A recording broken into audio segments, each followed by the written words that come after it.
आप सभी को जय मसीह की ओर। आज हम पढ़ेंगे इफिसियों की पत्री उसके 2 अध्याय उसकी 1 ऐसे पढ़ेंगे। तो लिखा, उसने तुम्हें भी जिलाया जो अपने अपराधों और पापों के कारण मरे हुए थे, जिनमें तुम पहले इस संसार की रीति पर और आकाश के अधिकार के हकीम अर्थात उस आत्मा के अनुसार चलते थे जो अब भी आज्ञा न मानने वालों में कार्य करता है।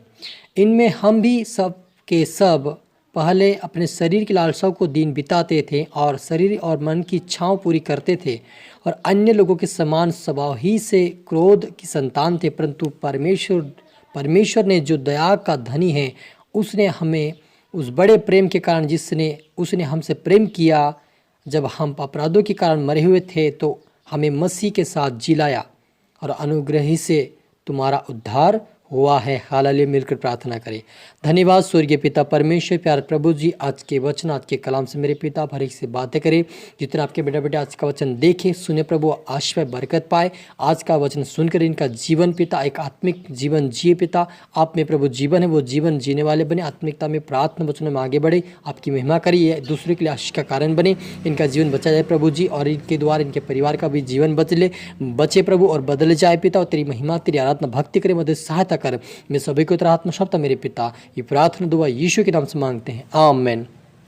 तो मेरे जो हमने यहाँ पर पढ़ा इफिसियों 2 अध्याय उसकी 1 ऐसे पढ़ा कि उसने तुम्हें भी जिलाया जो अपने अपराधों और पापों के कारण मरे हुए थे, जिनमें तुम पहले इस संसार की रीति पर और आकाश के अधिकार के हाकिम अर्थात उस आत्मा के अनुसार चलते थे जो आप भी आज्ञा न मानने वालों में कार्य करता है। हालेलुया। मेरे अजीजों, यहाँ पर इफिसियों के पत्री के अंदर पौलुस लिखता है कि पहले तुम भी संसार में शारीरिक अभिलाषाओं में और पापों में क्या थे, मरे हुए थे। आत्मिक जीवन में और पापों में पड़े हुए आत्मिक जीवन में मरे हुए थे अपराधों के कारण। लेकिन उस समय हम क्या करते थे, संसार की रीति पर और अपनी शारीरिक जीवन जी रहे थे और उस आत्मा को लेकर चल रहे थे जो आज्ञा नहीं मानते थे, जो यीशु मसीह को नहीं जानते थे। दुष्ट आत्मा को लेकर हम चल रहे थे और शारीरिक जीवन जी रहे थे। लेकिन परमेश्वर की दया है, इनमें हम भी बहुत सबसे पहले इस प्रकार थे। लेकिन लिखा है कि परंतु परमेश्वर ने जो दया का धनी है और अपने उस बड़े प्रेम के कारण जिससे उसने हमसे प्रेम किया, जब हमारा अपराधों के कारण मरे हुए थे तो हमें मसीह में जिलाया। हालेलुया। मेरे अजीजों, जब हम अपराधों के कारण पापों के कारण फंसे हुए थे, मरे हुए थे आत्मिक रीति से, तो प्रभु यीशु मसीह हमारे बीच में आया, इस संसार में आया और आप और मेरे लिए मारा गए, गाड़ा के तीसरे दिन जी उठा, ताकि उसके जी उठने के द्वारा हम भी आत्मिक जीवन उसको ग्रहण करने से जीते हैं। और आगे भी हमें परमेश्वर की इच्छा के अनुसार हमें जीना है। हमें पाप का जीवन, शारीरिक जीवन नहीं जीना है, लेकिन प्रभु की इच्छा का जीवन जीना है। प्रभु उसी को जिलाएगा जो परमेश्वर की इच्छा का जीवन जिएगा। अगर आप विश्वास किया है, प्रभु यीशु मसीह को उद्धारकर्ता मान लिया, तो आपके अपराध क्षमा हो गए हैं।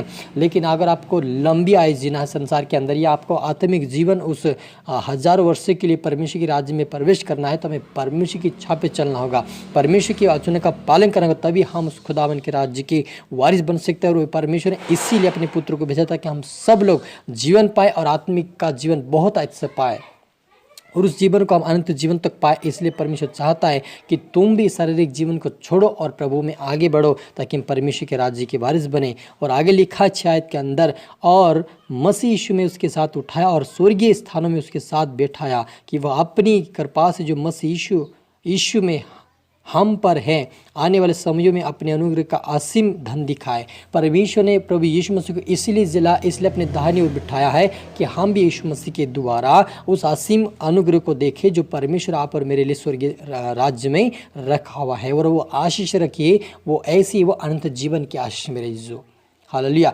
संसार में हम जिएंगे वो एक शारीरिक आशीष है, लेकिन वो अनंत जीवन की जो वारिस है, जो अनदेखी वस्तु का जो अनदेखी आशीष है, वो परमेश्वर यीशु मसीह के हाथ में है। और जब हम उसके पीछे चलेंगे, हम उसके वचनों का पालन करेंगे, जब प्रभु यीशु मसीह की इच्छाओं को पूरी करेंगे, तब वो धन हमें, असीम धन हमें परमेश्वर की ओर से स्वर्गीय राज्य मिलेगा। क्योंकि विश्वास के द्वारा अनुग्रह ही से तुम्हारा उद्धार हुआ है, और यह तुम्हारी ओर से नहीं परंतु परमेश्वर का दान है।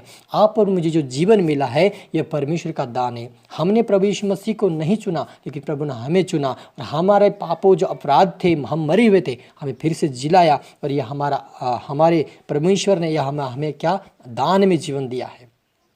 हालेलुया। आप और मुझे दान में जीवन दिया, लेकिन आप और मुझे वो अपने लहू से खरीदा है। इसलिए प्रभु यीशु मसीह आप और मेरे लिए मारा गए और गाड़ा गया, तीसरे दिन जी उठा ताकि हम उसके साथ जिए। और आज भी वो चाहता, पौलुस के द्वारा वह कहता है कि तुम क्या करो, शारीरिक जीवन को छोड़ दो, आत्मिक जीवन जियो, प्रभु में बढ़ो, प्रार्थना में बढ़ो, आज्ञाकारिता में बढ़ो, ताकि तुम उस असीम धन को पाओ जो स्वर्गीय राज्य में है। मेरे अजीजों, हम इस संसार में जिएंगे, शारीरिक जीवन के लिए हमें कुछ कठिनाइयाँ करना पड़ेगा, लेकिन हम आत्मिक जीवन के लिए भी करना है। हमें प्रार्थना करना है, वचन पढ़ना है, उपवास न करना है, नाइट प्रेयर में जाना है, ताकि परमेश्वर हम में बना रहे और हम प्रभु में बने रहे। ताकि जब हम एक दूसरे में बने रहेंगे, जब प्रभु का वचन हमारे जीवन बना रहेगा, जब हम प्रभु यीशु मसीह में बने रहेंगे, तो परमेश्वर का असीम कृपा हमारे ऊपर होगी और वो धन मिलेगा जो स्वर्गीय राज्य में मिलेगा। और वो परमेश्वर ने आप और मुझे वो दान में दिया है। लोग आज जीवन को, एक अच्छा जीवन जीने के लिए कितने पैसे खर्च करें, उनको जीवन नहीं मिल रहा है, लेकिन आप और मुझे बिना पैसे के वो दान में एक अनंत जीवन के वारिस होने का जो मौका और जो परमेश्वर ने अवसर दिया है, उसको हमें खोना नहीं है। हमें प्रार्थना निरंतर करते रहना है, हमें वचन निरंतर पढ़ते रहना है, हमें निरंतर उपवास न करते रहना है, हमें निरंतर पाप से दूर रहना है। जैसे यूसुफ भागता रहा, वैसा हमें भागने के लिए प्रार्थना करिए। आप भी यदि आप पाप में से बाहर नहीं आ पा रहे, तो परमेश्वर से प्रार्थना करें, आपके अपराधों को क्षमा करके वो आपको उस पवित्रताएं में चलने के लिए आपकी सहायता और मदद करेगा। क्योंकि हम उसके बनाए हुए हैं और मसीह यीशु में उन भले कामों के विषय सर्जे गए हैं जिन्हें परमेश्वर ने पहले से हमारे करने के लिए तैयार किया है। परमेश्वर हमें इसलिए सर्जाया ताकि हम उसकी छाप पर उसके कामों के अनुसार ही चले, उसके वचन के अनुसार ही चले। इसलिए आप और मुझे तैयार और परमेश्वर तैयार किया है, हमें बनाया है, ताकि वो हम उसके पीछे चले, उसकी आज्ञाओं को माने, उसके राज्य के वारिस बने और आप बहुत अच्छा जीवन पाए। यही प्रभु यीशु मसीह चाहता है। हालेलुया। मिलकर प्रार्थना करें। धन्यवाद आसमानी खुदा, मेरे प्रभु मेरे पिता परमेश्वर, आपके नाम की महिमा, आपके नाम की स्तुति। प्रभु जी आप बड़े में घट मेरे पिता, जितने आपके बेटा बेटे आज का वचन देखे वे सुने हैं, वो आशीष पाए, बरकत पाए मेरे पिता। आज से असीम धन पिता परमेश्वर, असीम स्वर्गीय धन, स्वर्गीय जीवन पाए। आज से पवित्रताएं में, प्रार्थना में, वचनों में बने रहे पिता। जितने आपके बेटे बेटे आज का वचन देखे वे सुने हैं, इनके आत्मिक आंखें, आत्मिक ज्ञान, आत्मिक कान खोले प्रभु जी। आत्मिक जीवन जीने वाले बने पिता, ये तेरे राज्य के वारिस बने मेरे पिता। उस असीम धन को पाए पिता, जो अनदेखी वस्तु का जो प्रमाण जो स्वर्गीय राज्य में आपने हमारे लिए रखा है, आपके बेटा बेटे उस धन के आशीष को पाने के लिए आशा रखते हुए, प्रार्थना करते हुए, फास्टिंग करते हुए, परमेश्वर प्रार्थना वचन में बढ़ते हुए पिता आपके राज्य की वारिस बने। और इनके द्वारा इनके कुटुंब, इनके परिवार, इनके देशवासी भी पिता, उनका भी जीवन बदले, वो भी अपराधों से, पापों से बाहर आए, शारीरिक कामों से बाहर आए, ओ गंदे कामों से बाहर आए, लुचपन से बाहर आपके राज्य के वारिस बने मेरे पिता। लो बैठाते मेरे पिता, पवित्र आत्मा शांत मेरे पिता। प्रार्थना सुना से धन्यवाद प्रभु जी। प्रार्थना दुआ यीशु के नाम से मांगते हैं, आमीन। तो मेरे चीज़ों में आशा करता हूँ इस वचन से प्रभु आपसे बातें क्या होगा, आप इसको दोबारा सुने, लाइक करें, शेयर के सब्सक्राइब करता है कि प्रभु आपको दुगनी आशीष दे। आप सभी को फिर से बेहतर से गॉड ब्लेस यू ऑल। जय मसीह।